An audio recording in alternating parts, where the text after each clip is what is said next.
All right, here's a good question. You're asked to find the slope-intercept equation for the line that goes through those 2 points.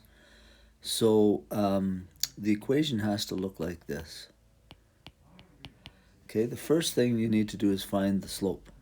And so the slope of those 2 points, I think the 2 points is 0, -8, and 7 and -4. Your formula is y2 minus y1 over x2 minus x1. Let's do this as x1, y1, x2, y2. So y2 is -4 minus a -8 over 7 minus 0.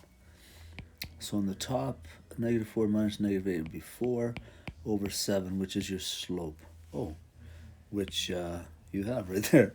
Okay, so your slope is 4 over 7. Now you plug that into this equation, so there's your slope. And then you have to figure something to plug in for x and y. And you get those from any point that they're given. So here's a point and here's another point. Might as well use this one.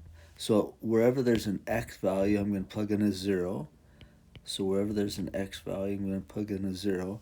And whenever there's a y value, I'm going to plug in a -8.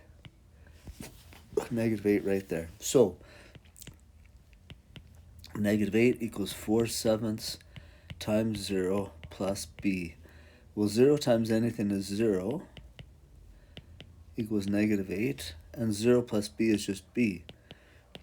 And so the y-intercept of the equation is -8. Okay, so you found the slope. Now we found the y-intercept. Now I just have to plug them in where m and b are.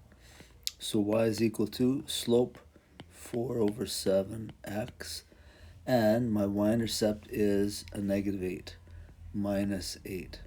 So this is what you want to type in right there. Okay, excellent, good job.